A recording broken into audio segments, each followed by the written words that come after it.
ফিরকি এখানে?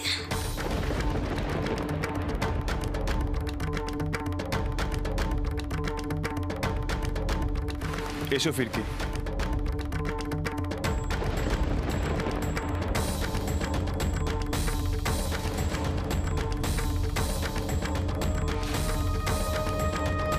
কথা দে, কোনোদিনও আর আমার দাদু ভাইয়ের দিকে চোখ তুলে দেখবি না। আমি তোমাকে কথা দিচ্ছি ঠাকুর, নীলাদ্রি না ডাকলে আমি কোনোদিনও ওর সাথে কথা বলবো না।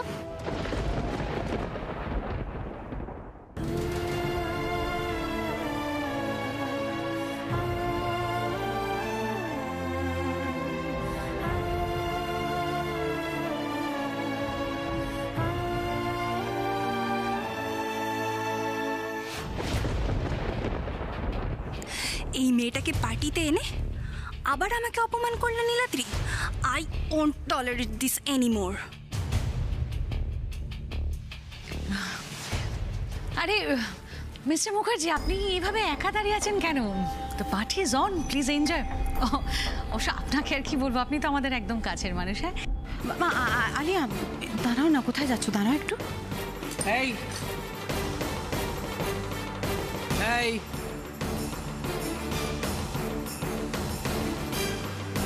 দাঁড়া, তুই কেন এসছিস আমাদের বাড়িতে? মনে নেই আমাকে কি কথা দিয়েছিলি? মনে আছে ঠাম্মি? তাহলে কোন লজ্জায় আমার দাদু ভাইয়ের সঙ্গে যোগাযোগ করেছিস? হ্যাঁ, কোন লজ্জায় পা রেখেছিস আমাদের বাড়িতে? তুমিও পারো মা, হিজড়ের মেয়ের আবার কথার দাম।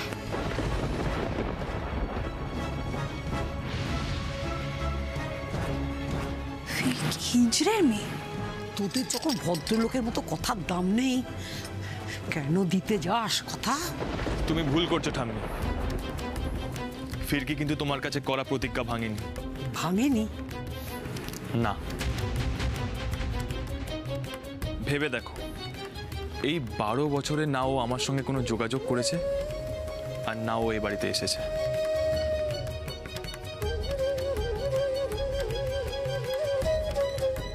ও আজও এই বাড়িতে আসেনি ঠাম্মি, আমি ওকে নিয়ে এসেছি।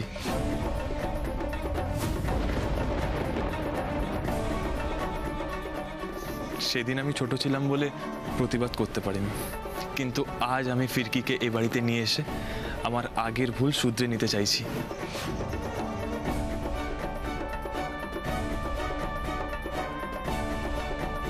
ছেলেটা নিজে হাতে ধরে ফিরকিকে বাড়ি নিয়ে এলো। আমাকে আনতে যাও অত দূর, ভালো করে ওয়েলকাম পর্যন্ত করলে না, আর এদিকে এই হিজড়ের মেয়েটাকে বাড়ি থেকে নিয়ে এলে। Have you gone a mad Niladri? না আলিয়া, পাগল হব কেন? আর সবাই এরকম ওয়েলকাম ডিজার্ভ করে না। যাক, এসব কথা নয়, পরে আলোচনা করা যাবে। আজ এত বছর পর ফিরকি আমাদের বাড়িতে এসছে, আজ না হয় ওকে একটু অ্যাটেনশন দিই।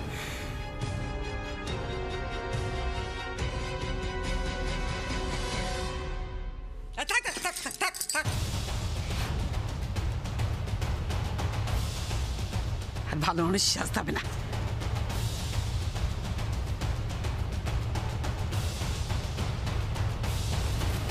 ফিরকি,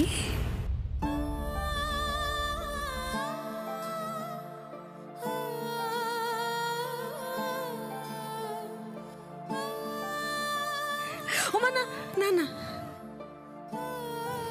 না মা, ভালো থাকো, সুখে থাকো। আমাদের সবার মুখ আরো আরো অনেক অনেক উজ্জ্বল করো। আরে কতদিন পর দেখলাম সুন্দর মুখখানা, মনটা জুড়িয়ে গেল আমার আজ। তোমার কাছে আসতে পেরে আমারও মনটা ভরে গেল মিষ্টি মা।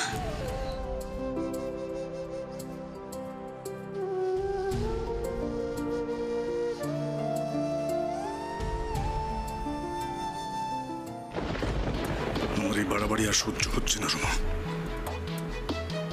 এই মেয়েটাকে এক্ষুনি এই বাড়ি থেকে বের করো। জানি তোমার খুব রাগ হচ্ছে ভাস্করদা, আমারও হচ্ছে, বাট কোনো উপায় নেই। সবটা হাসি মুখে আমাদের মেনে নিতেই হবে অ্যাজ অফ নাও। মানে তুমি তো খুব ভালো মতোই জানো যে এখানে অপোনেন্ট পার্টির প্রচুর লোকজন গেস্ট হিসেবে ইনভাইটেড। এই ঘটনাটাকে ইস্যু করে ওরা কিন্তু তিলকে তাল খুব সহজেই করে দেবে। I hope you understand. তাই যতই কষ্ট হোক না কেন, পুরো বিষয়টাকে আমাদের দাঁতের দাঁত চেপে হজম করতেই হবে। এটা কি বলুন তো, ভাস্করবাবু ছেলে দেখছি সঙ্গে নিয়ে ঢুকলো। আরে একে চিনেন না? উচ্চ মাধ্যমিকে রাজ্যে ফার্স্ট হয়েছিল আর লতেও রেকর্ড মার্কস পেয়েছিল। আর এর মধ্যে একটা গল্প আছে। কি গল্প? আরে এ তো হিজড়ের মেয়ে।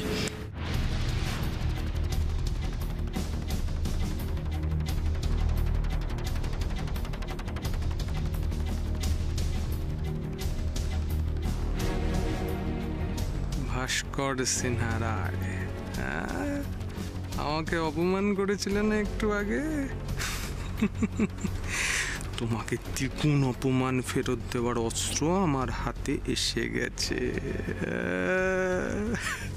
পুরো কায়স্থ নিশ্চয়ই আমাকে অপমান করার ফোন দিয়ে এটেছে। ও মাই গড, আমি তো কিছু করতেও পারবো না এখন।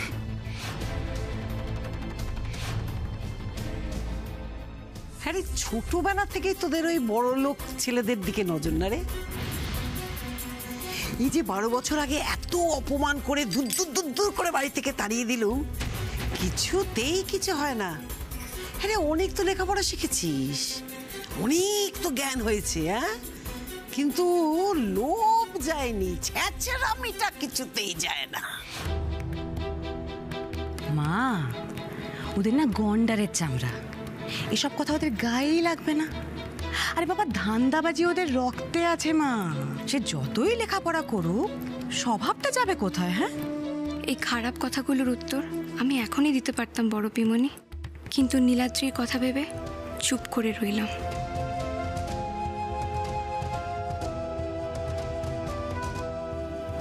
মা,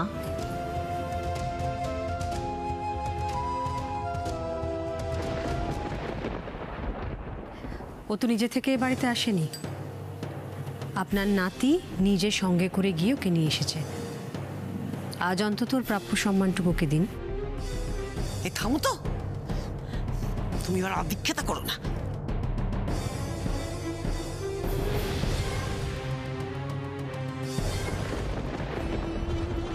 দেখেছো আন্টি, দেখেছো?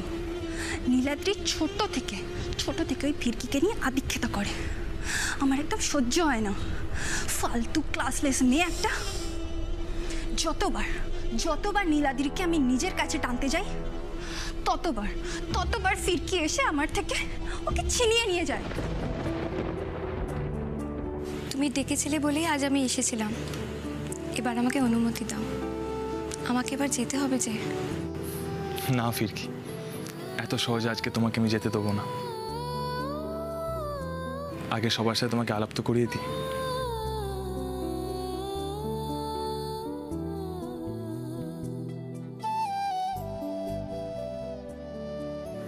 এ হলো ফিরকি, আমার ছোটবেলাকার বন্ধু, আমার বেস্ট ফ্রেন্ড।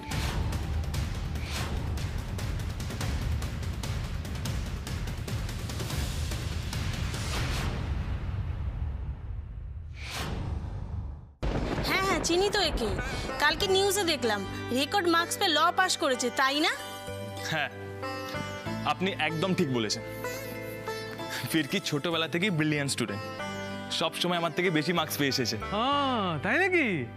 বাহ ফিরকি, সত্যি তুমি ব্রিলিয়ান্ট স্টুডেন্ট মা।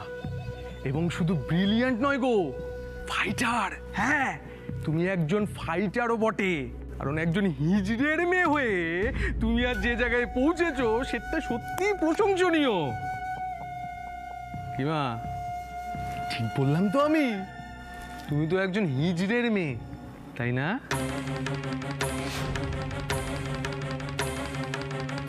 হ্যাঁ, আমার মা একজন বৃহন্নলা। আবার গাল ভরা নাম দিয়েছে দেখো, বৃহন্নলা। কেন, হিজড়ে বলতে সম্মানে লাগছে নাকি? সম্মানে কেন লাগবে বলুন? আসলে আমাদের সমাজে শারীরিকভাবে প্রতিবন্ধী মানুষদের হ্যান্ডিক্যাপ না বলে ফিজিক্যালি চ্যালেঞ্জ বললে যেমনভাবে আমাদের রুচি, আমাদের শিক্ষার পরিচয় পাওয়া যায়, ঠিক তেমনভাবে আমি বৃহন্নলা শব্দটা প্রয়োগ করেছিলাম। আপনি চাইলে হিজড়ে বলতেই পারেন, সেটা আপনার শিক্ষা আর আপনার রুচির পরিচয়।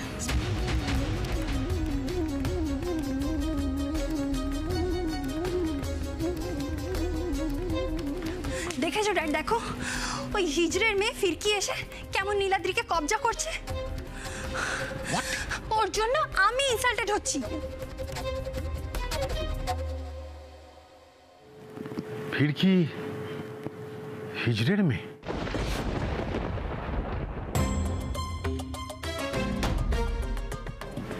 কি হলো, হঠাৎ দাঁড়িয়ে পড়লে? পা চলছে না নাকি? চলো। আমি শুনলাম ফিরকি কার মেয়ে? হ্যাঁ, যা শুনেছো ঠিকই শুনেছো, ফিরকি হিজড়ের মেয়ে। চলো। মাগো, কয়লা, কয়লাকে তার গাল ভরা নাম অঙ্গার এই বলে তুমি ডাকতেই পারো, তাতে কিন্তু কয়লার রং পাল্টে যায় না। ঠিক তেমনি ওই ওই ওই ওই যে বললে হিজড়েকে বৃহন্নলা বলে ডাকো আর যেটা বলেই ডাকো, হিজড়ে কিন্তু হিজড়েই থাকে। না না না না নীলাদ্রি, না না, এইটা তুমি একদম ঠিক করনি বাবা। এক্স্যাক্টলি, এ কথায় আমারও সায় আছে। নিশ্চয়ই কোথা থেকে তুলে নিয়ে এসে মানুষ করেছে ওর হিজড়ে মা। তুমি এত বড় বাড়ির ছেলে, একটা জাতহীন কুলীন মেয়ের সঙ্গে সম্পর্ক রাখতে তোমার একবার ভাবা উচিত ছিল। আমার মেয়েকেও তো সেদিন একজন হিজড়ে কোলে তুলে নিয়েছিল। আজ আমার কেমন যেন সব উল্টোপাল্টা হয়ে যাচ্ছে। হে ভগবান, কেন এমন হচ্ছে? কোথায় তোমার বাবা একজন মন্ত্রী আর এই মেয়েটার মা একজন হিজড়ে? শেষকালে ওই হিজড়ে বাড়ির মেয়েটাকে বেস্ট ফ্রেন্ড বলে তুমি পরিচয় দিলে। না না না মুখার্জি বাবু, আচ্ছা আমি একটা কথা বুঝতে পারছি না, আপনারা ভাবছেন কি করে যে ভাস্কর বাবুর মতো একজন সেন্সিবল মানুষ কোনো কিছু না জেনে না বুঝে এরকম একটা কাজ করতে ছেলেকে অ্যালাউ করছেন? হ্যাঁ, নিশ্চয়ই এতে ওনার মদত আছে। এক মিনিট, কি বলতে চাইছেন কি আপনি? বুঝতে পারলেন না আমি কি বলতে চাইছি? হ্যাঁ, বুঝতে পারলেন না? আরে মানে তো খুব সহজ।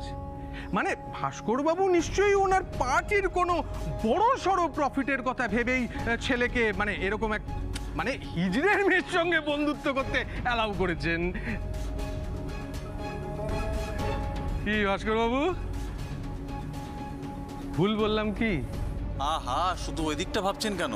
আমার তো মনে হয় পার্টির লিগ্যাল দিকটা দেখার জন্যই ভাস্কর দা ফিরকিকে সিলেক্ট করেছেন।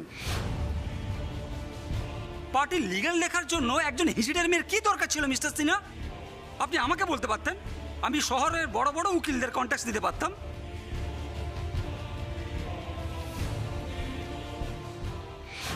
আর সহ্য হচ্ছে না আমার। Have you lost your mind Niladri?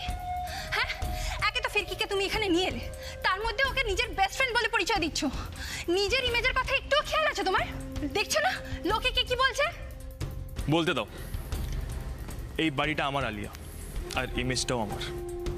আমি কাকে কি বলে ডাকবো, কাকে আমার বেস্ট ফ্রেন্ড বলবো, সেটা তোমার না ভাবলেও চলবে। তুমি আবার এই মেয়েটার জন্য আমাকে ইনসাল্ট করলে? কি নির্লজ্জ না তুমি? হ্যাঁ, দেখছো যে এই পার্টিতে এত কাণ্ড হয়ে গেল অনলি বিকজ অফ ইউ, তারপরও এরকম ঠ্যাঁটার মতো দাঁড়িয়ে আছো। দেখো দেখো ভাস্করদা, মানছি যে নীলাদ্রি তোমাকে ইনভাইট করেছে, কিন্তু তোমার একবারও মনে হয়নি যে এরকম একটা সফিস্টিকেটেড পার্টিতে আসার যোগ্যতা আদৌ তোমার আছে কিনা? মনে হয়নি না? তুমি বোধহয় আমাদের গেটের বাইরে কি লেখা আছে সেটা খেয়াল করোনি। Beggars are not allowed. তুমি তো তার থেকেও অধম।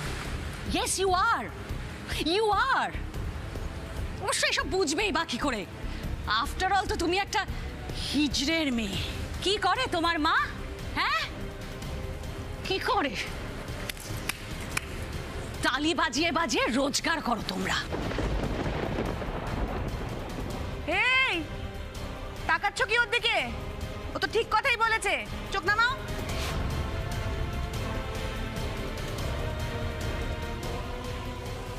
ওকে বাড়িতে ডেকে এনে সবার সামনে অপমান করানোর অধিকার তোমায় কেউ দেয়নি।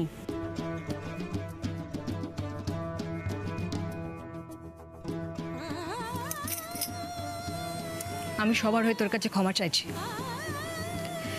সত্যি এই বাড়িতে তোর কোনো জায়গা নেই, চলে যা। মিষ্টিমা, আমি আমার মায়ের কাছ থেকে তোমার অনেক গল্প শুনেছি যখন আমার মা অসহায় হয়ে আমাকে কোলে নিয়ে মন্দিরে গেছিল, তখন তুমি মাকে সিদ্ধারা সোজা করে সমাজের সামনে মাথা উঁচু করে দাঁড়ানোর জন্য সাহস জুগিয়েছিলে। তোমার আশীর্বাদ পেয়ে আমার মা আমাকে এত বড় করে তোলার সাহস দেখিয়েছে, আর আজ তুমি আমাকে বলছো পিঠ ফিরিয়ে চলে যেতে। আমার বয়স হচ্ছে মা, বয়স হচ্ছে আমার। সময়ের সঙ্গে সঙ্গে আমিও নত হতে শিখে গেছি। কিন্তু আমি তো এত সহজে নতি স্বীকার করবো না মিষ্টিমা।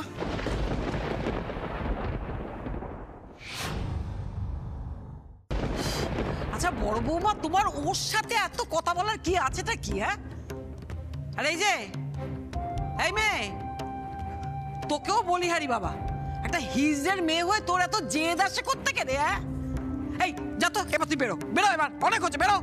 ঠাম্মি দাঁড়াও নীলাদ্রি, সময়ের সাথে সাথে তোমার ফিরকি আর যে জায়গায় এসে পৌঁছেছে সে তার নিজের উত্তর নিজেই দিতে পারবে। ঠাম্মি, আজ তোমাদের প্রত্যেকের কথা আমার কানে নয় মনে এসে লেগেছে, তাই তোমাদের সকলকে কয়েকটা প্রশ্ন করার ছিল আমার। স্যার, আপনি কি করেন স্যার? আর আজ এই পার্টিতে কেন এসেছেন? তোর কৈফিয়ত কি তোমাকে দিতে হবে নাকি? না স্যার, কৈফিয়ত নয়, আমি অত্যন্ত বিনীত হয়ে আপনাকে জিজ্ঞেস করছি আপনি কি করেন, বলবেন প্লিজ? আমি মিউনিসিপ্যালিটিতে আছি, চেয়ারম্যান। স্যার, আপনি কি করেন স্যার? আমি একজন পলিটিশিয়ান।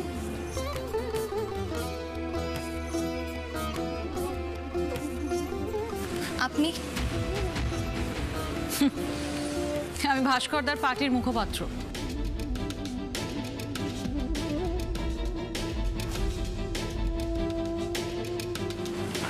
বড় ভাইমনি, তুমি? আমি তো হাউস ওয়াইফ। কুণ্ঠা বোধ করছো কেন বড় ভাইমনি? হোম মেকিং যে সবচেয়ে জরুরি কাজ। সে যাই হোক, আপনারা প্রত্যেকে ঠিকঠাক উত্তর দিয়েছেন। আমি জানি এই রাজ্যের একজন স্বনামধন্য মন্ত্রীর বাড়িতে দাঁড়িয়ে তার বাড়ির লোকদের, গেস্টদের এই প্রশ্নটা করা অত্যন্ত বোকামো। কিন্তু আমি আজ এই প্রশ্নটা কেন করেছি সেই যুক্তিটা আমি আপনাদের নিশ্চয়ই দেব। তার মানে যা বোঝা গেল, আপনারা প্রত্যেকেই সমাজের কোনো না কোনো নোবেল কাজের সাথে যুক্ত। সমাজকে বদলানো, সমাজকে এগিয়ে নিয়ে যাওয়ার গুরুদায়িত্ব যে আপনাদেরই কাঁধে।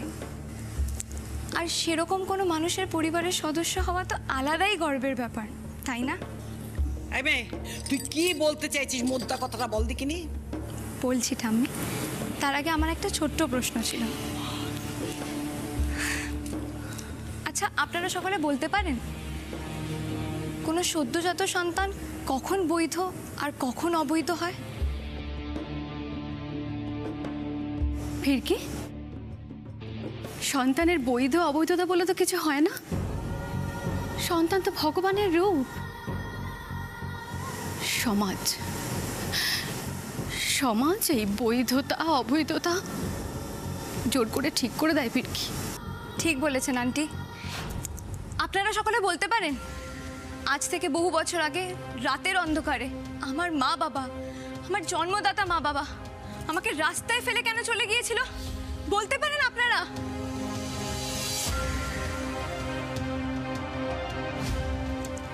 জানি এই প্রশ্নের উত্তর আপনাদের কারোর কাছে নেই। আমাকে ফেলে চলে যাওয়াতে যেরকম আমার কোনো হাত ছিল না, তেমনি সেই রাতে আমাকে যদি শিয়াল কুকুরে ছিঁড়ে খেত তাতেও আমার কিছু করার থাকতো না। ভাগ্য বলে আজ আমি বেঁচে গেছি, এবং সেই কারণে আমি আপনাদের সকলের সামনে দাঁড়িয়ে আজ এই কথাগুলো বলছি।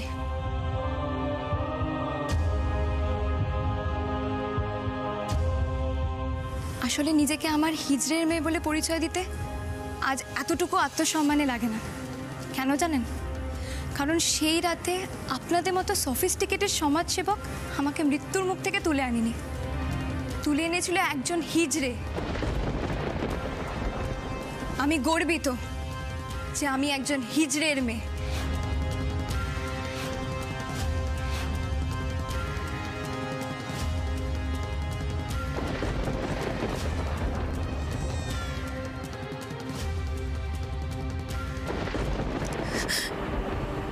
তবে ফিরকি কি